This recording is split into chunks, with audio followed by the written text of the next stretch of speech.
Olá, amigos, boa noite. Que a doce paz de Jesus envolva os nossos corações e muitas bênçãos de luz e de muita paz. Dando continuidade ao nosso estudo do livro Religião dos Espíritos, psicografia de Chico Xavier, ditado pelo Espírito Emmanuel.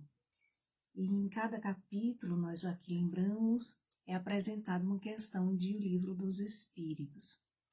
O Espírito Emmanuel, ele vai debulhar em cada questão que aqui é apresentada para facilitar o nosso entendimento.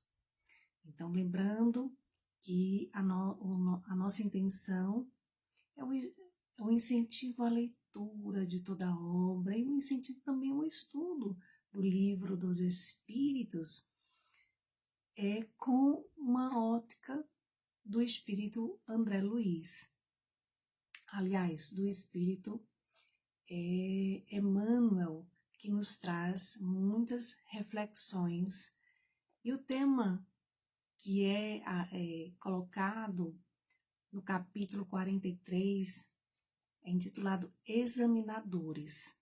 A pergunta que é apresentada é a pergunta de número 258 de O Livro dos Espíritos, quando Kardec ele faz a seguinte pergunta: até que chegue ao estado de pureza perfeita, tem um espírito que passar constantemente por provas?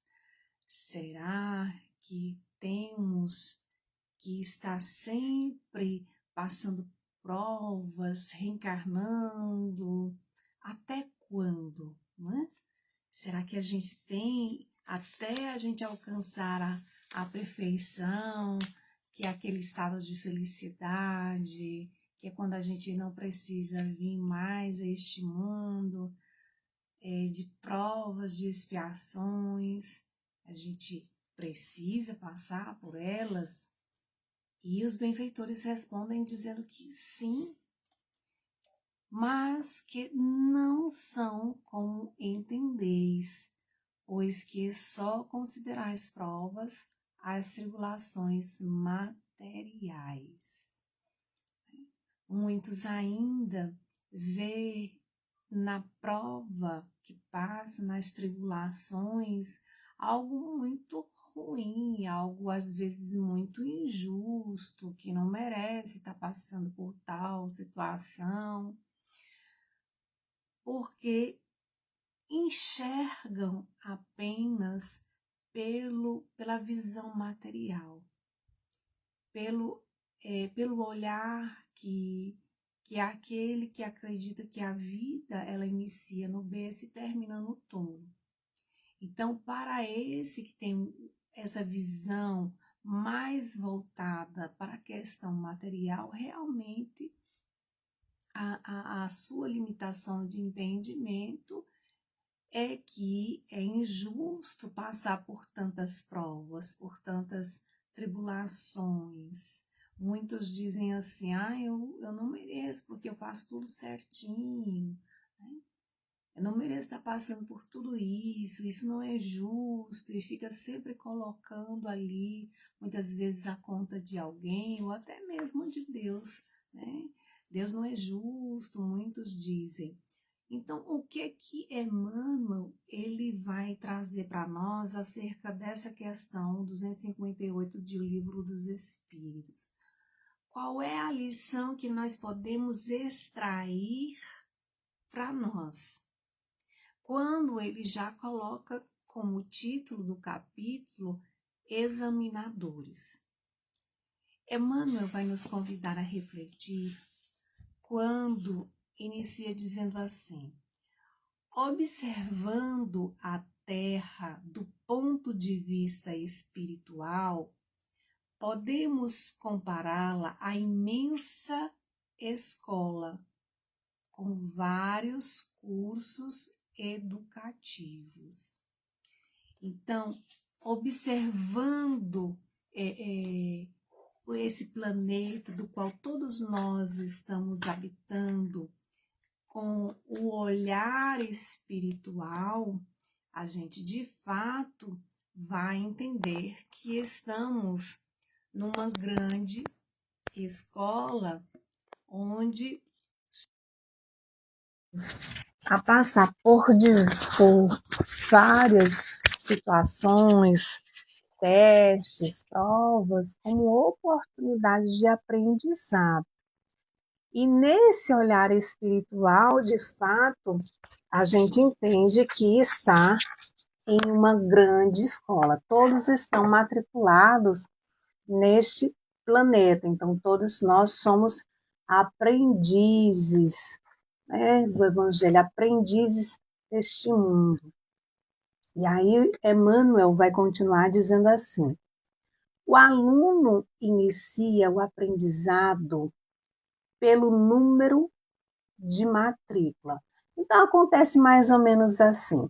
A gente está lá no plano espiritual, no Instituto da Reencarnação, onde estão sendo avaliados os nossos méritos, os nossos desméritos, as nossas provas e expiações necessárias para o nosso progresso, para a nossa evolução.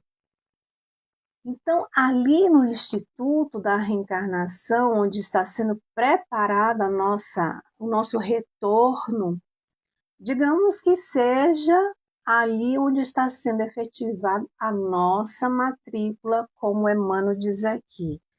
O aluno inicia o aprendizado pelo número da matrícula, ali está sendo preparado. O espírito, afirma Emmanuel, começa o grande estágio carnal pela certidão do berço. O primeiro ingressa na classe que lhe compete. O segundo é conduzido ao ambiente a que mais se ajusta. Então, é toda uma etapa. A gente passa ali, muitos iniciam, né, na escola, passando pelo berçário, pelo jardim, depois pela alfabetização, até chegar ali no ponto em que será passado para uma outra classe. No meu tempo, eu não sei como que é agora, mas depois da alfabetização vinha a primeira série, segunda série, mas como mudou muitos nomes, não sei como funciona, mas é mais ou menos assim, né, que continua acontecendo. E Emmanuel diz assim: pequeninos sorriem no jardim de infância, ensaiando ideias da vida. Almas primitivas na verdura da selva adquirem noções de comportamento. Então a gente passa ali pela primeira infância, ainda não completou a reencarnação, né? A primeira fase vai até os 7 anos, depois chega ali na adolescência, quando vai completando a reencarnação, que é aquele momento em que a gente continua recebendo ali as orientações de nossos pais, a educação, a gente vê a importância de todo esse cuidado na primeira infância, e aí a gente chega ali na adolescência, onde vai, naquele período, completando a reencarnação, e aí, nesse período, vai surgindo as tendências, né, que trazemos na bagagem de existências anteriores. Aí a gente vai formando uma conduta. E Emmanuel continua e diz assim: há irmãos em lutas menores, penetrando os domínios da experiência.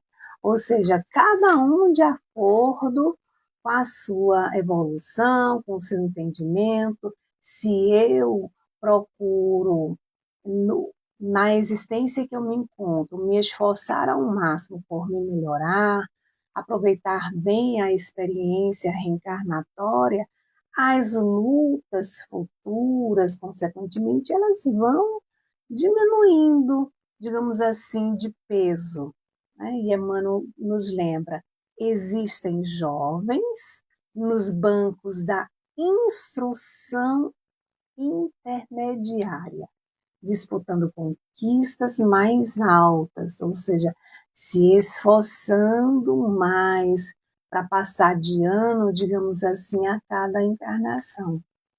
Possuímos, afirma Emmanuel, inúmeros companheiros em tarefa importante, marchando para mais elevados conhecimentos. Não? São aqueles que vão aprendendo, vão se aprimorando e vão buscando mais e mais conhecimentos. Aqui ele diz, possuímos, contam-se ainda aqueles que se ergueram às instituições de ensino superior, buscando a especialização profissional ou científica, de modo a participarem da elite cultural no progresso da humanidade. Quantos exemplos a gente não tem na área científica, na área tecnológica, trazendo grandes conhecimentos, né?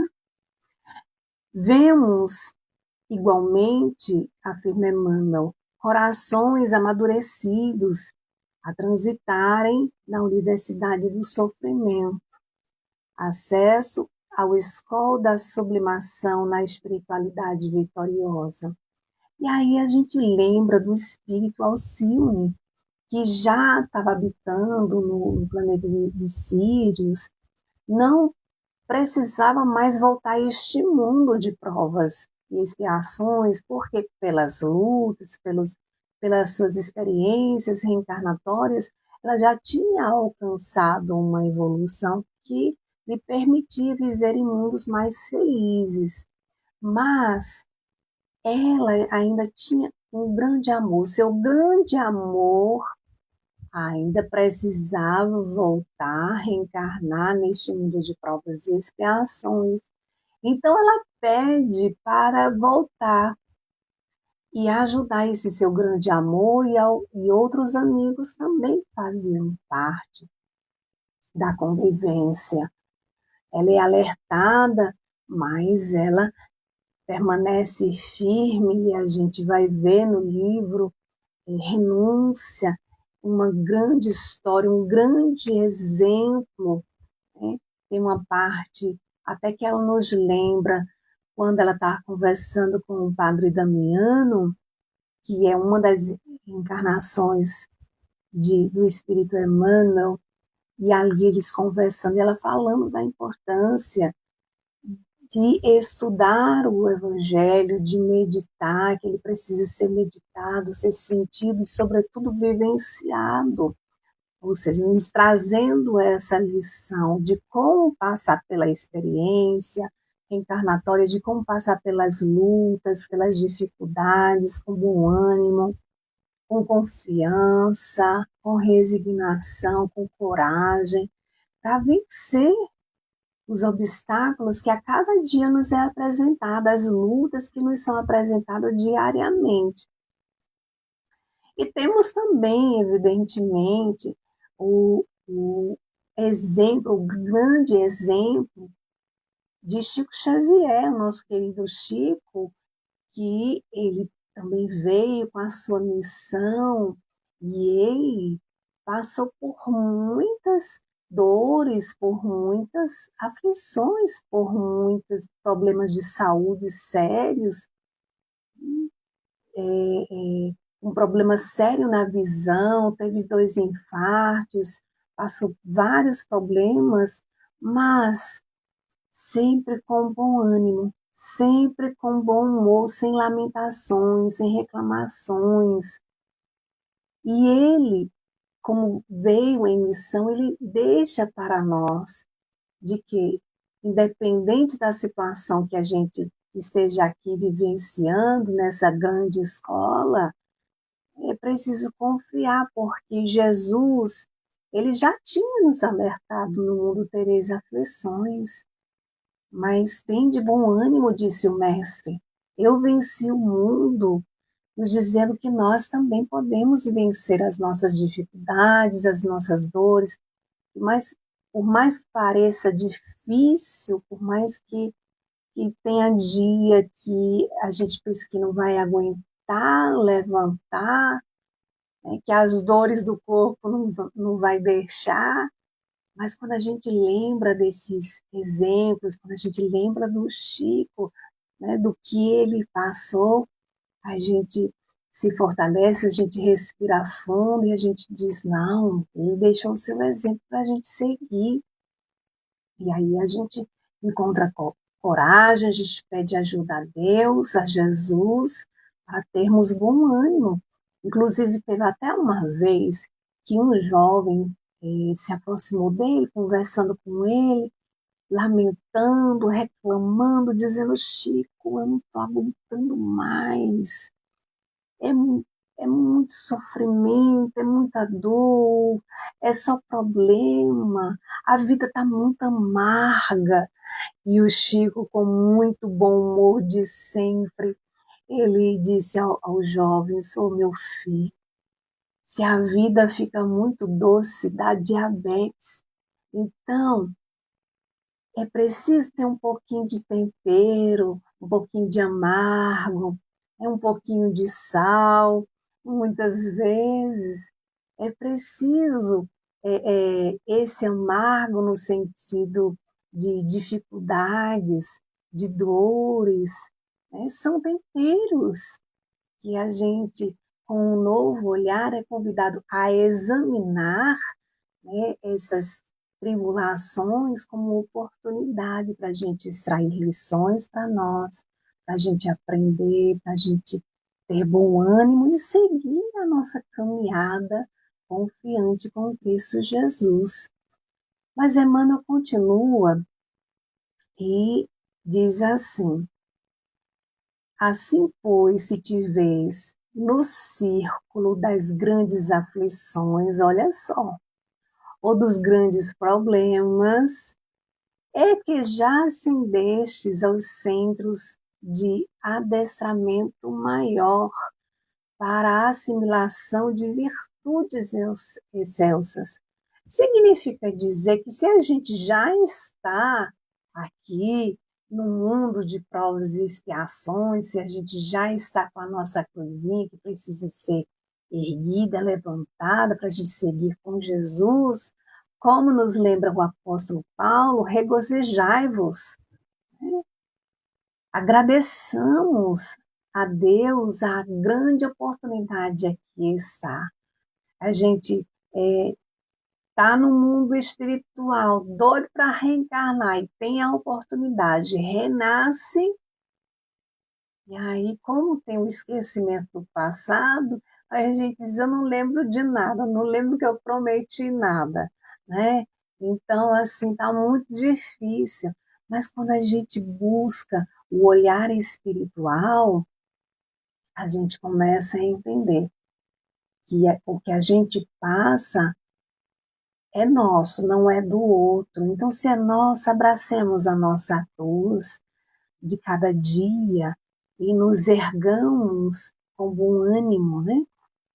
E Emmanuel prossegue e vai nos lembrar dizendo o seguinte: recebe desse modo os parentes difíceis e os amigos complexos, os adversários gratuitos e os irmãos desafortunados, tanto quanto aqueles que te apedrejam e ferem.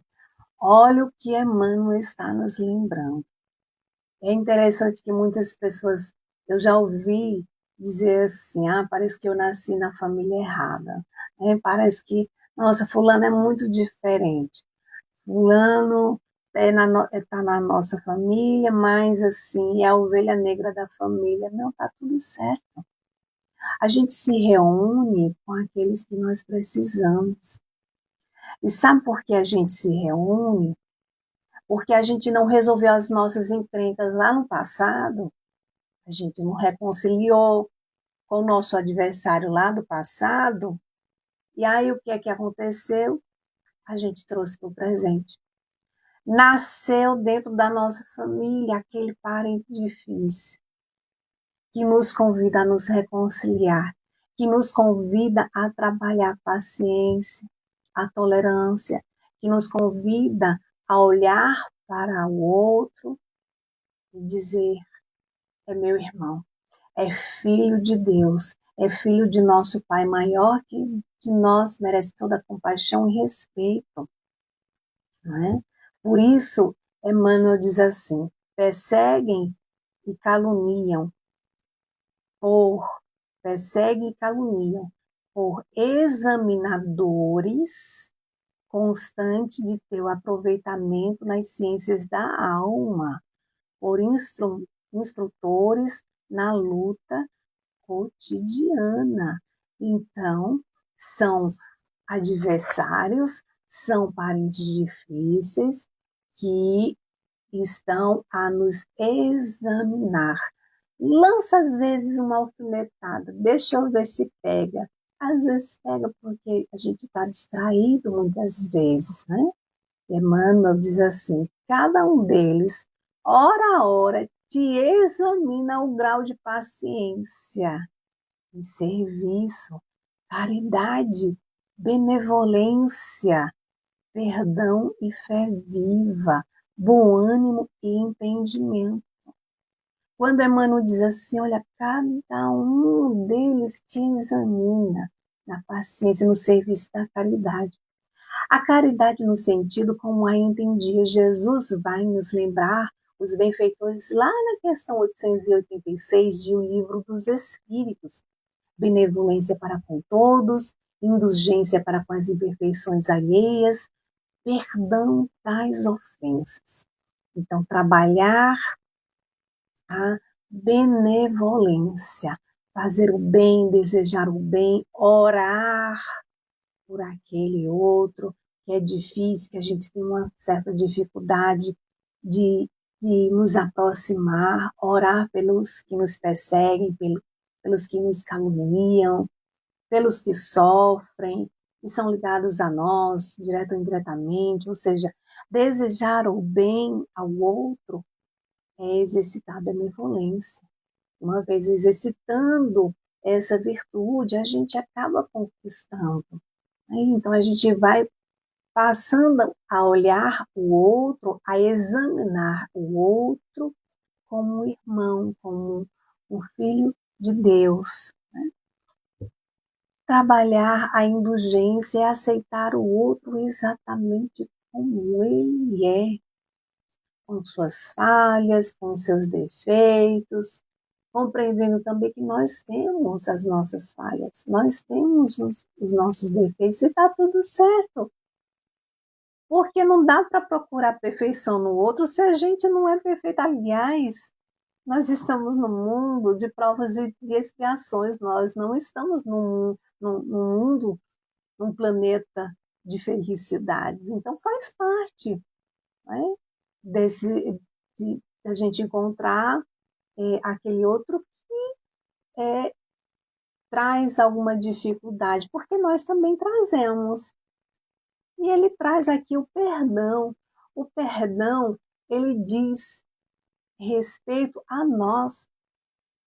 Muitos acham que o perdão tem a ver com eu dizer, eu perdoo fulano. Mas não adianta dizer eu perdoo fulano se o coração não perdoa. Se o coração deseja, eu perdoei, mas eu tenho fé em Deus que ele vai pagar o que ele me fez. Isso não é perdão. Isso aí é passar ali uma massa para cobrir aquele buraco que ficou por dentro.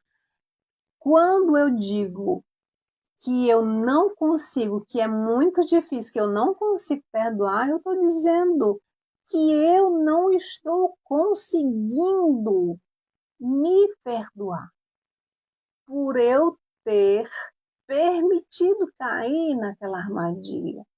Então, o problema é com a gente, não é com o outro. Resolvendo aqui o que está dentro de nós, tudo à nossa volta se resolve. Por quê? Porque a gente muda o olhar, o nosso ponto de vista passa a ser outro. nosso ponto de vista passa a ser o espiritual e não aquele olhar limitado. E o bom ânimo, a fé viva, que é a fé ativa, aquela fé que eu acredito no futuro promissor, mas eu faço a minha parte no presente, porque eu estou consciente que o que eu vou colher no amanhã é resultado do que eu fizer hoje.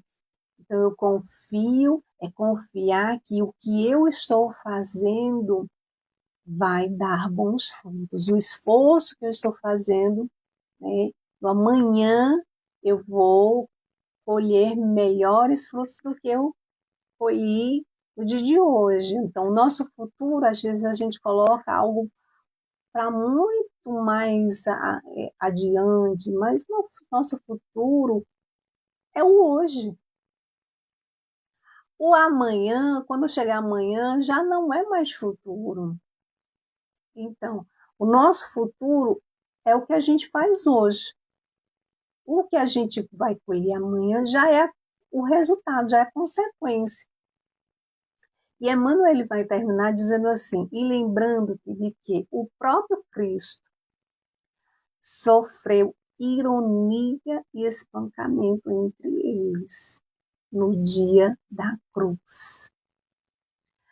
Acerena-te na banca de provas em que te encontras, aprendendo a valorizar em teu próprio favor o poder da humildade e a força da compaixão. Ninguém sofreu mais do que o nosso Senhor Jesus Cristo.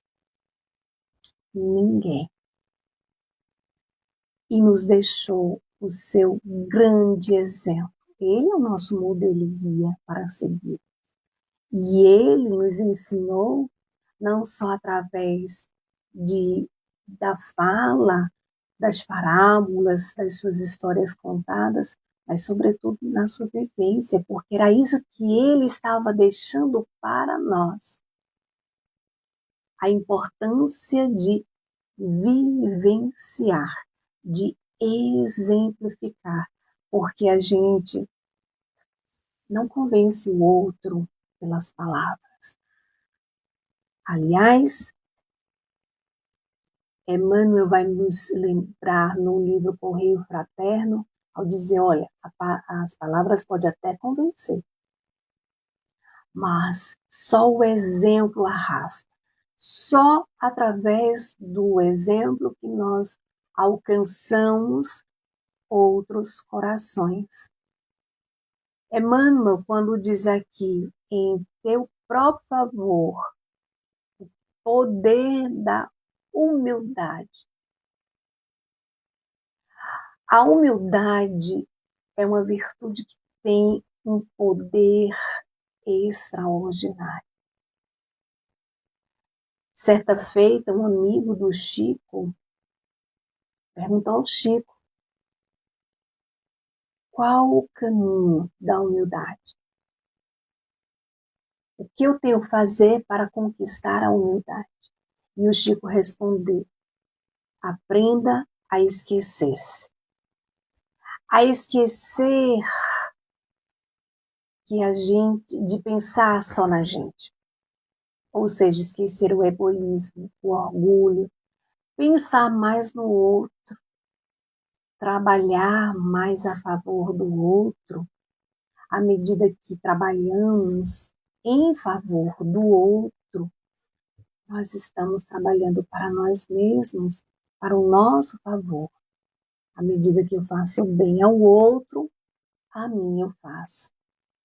Então, quando Emmanuel, fechando os nossos comentários desta noite, quando ele coloca como título examinadores, todos somos. Todos somos. Como nós estamos sendo examinados pelas nossas ações e estamos examinando. Agora, como nós estamos examinando a nossa passagem aqui no planeta escola.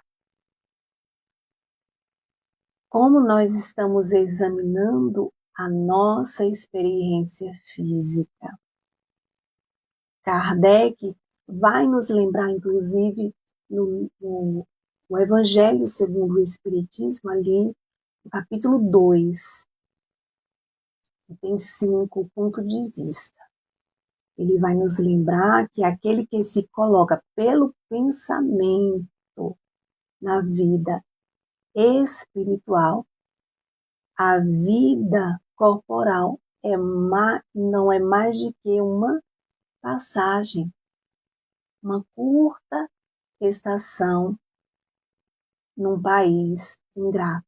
Então, o olhar muda quando voltamos as nossas atenções aos valores espirituais. Quando ficamos presos ao mundo físico, achando que ser feliz é ter coisas, acreditando que o prazer a gente só consegue se for nas coisas materiais, a gente limita os nossos pensamentos e a nossa forma de examinar tanto tudo que nos cerca como aquilo que ainda faz moradia em nosso coração. Por isso a importância de buscarmos o autoconhecimento, para fazer esse mergulho interior e avaliar, examinar aquilo que precisa ser melhorado, aquilo que eu tenho mais dificuldade, porque naquilo que eu tenho mais dificuldade é onde eu sou chamada para trabalhar com afinco, com dedicação, com coragem, com ânimo. Cada dia um pouquinho e a gente vai vencendo. Então, meus queridos, esses foram os nossos breves comentários acerca desse capítulo 43, examinadores, que possamos refletir sobre essa lição tão importante de examinar aquilo que faz moradia em nosso coração e que nós possamos estudar, ler, fica aqui o convite para a leitura de toda a obra do livro Religião dos Espíritos, que é uma forma de nós estudarmos o livro dos Espíritos através dos comentários extraordinários do Espírito Emmanuel. Então vamos ficando por aqui, agradecemos imensamente a Deus, a Jesus, a oportunidade de mais um trabalho, que Deus abençoe a todos, uma excelente semana e até o próximo domingo, se Deus assim nos permitir. Até lá!